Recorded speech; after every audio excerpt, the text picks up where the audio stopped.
गाना डीजे रोशन एक्सक्लूसिव।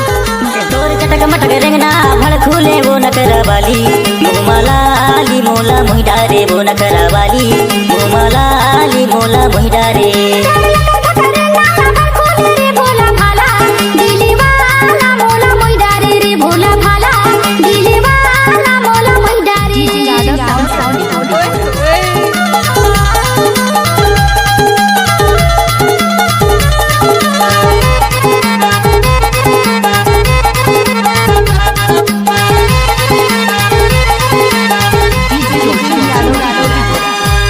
घटा सही चुंदी हवे बही कजरारी हवे तोर नैना तोला जियत भर मैं नहीं छोड़ा वो बही खवाले ना मोला क्रिया। अच्छा कारी घटा सही चुंदी हवे बही कजरारी हवे तोर नैना तोला जियत भर मैं नहीं छोड़ा वो बही खवाले ना मोला क्रिया।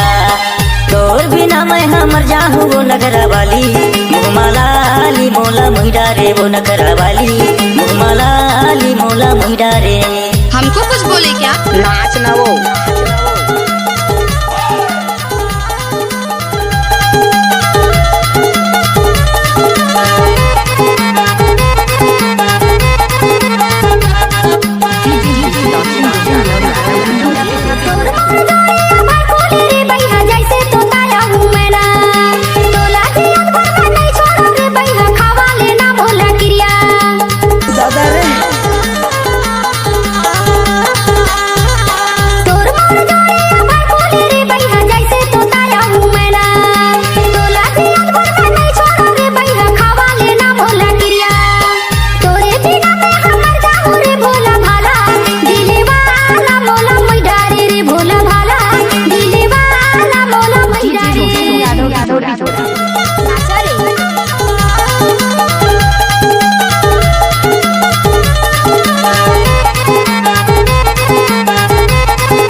बेरा कमल फूले सही वो तुर चेहरा मोर नजर मझुले तो रूप के फोटो आँखी मझुले वो बही हो गया दीवाना मैं होले होले।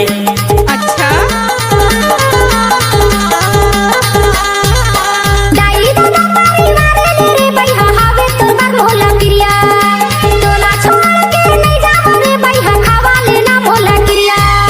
तोला छोड़ मैं कहाँ जाऊँ नगरा वाली मोमालाली मोला मोहिडारे वो नगरा वाली मोमालाली मोला मोहिडारे। तोर चटक मटक रेंगना भड़ खुले वो नगरा वाली मोमालाली मोला मोहिडारे वो नगरा वाली मोमालाली मोला मोहिडारे।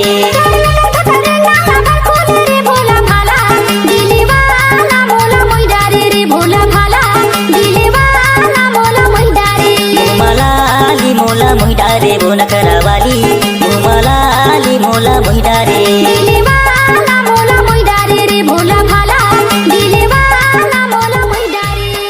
नाम सुना होगा डीजे रोशन यादव बिजू।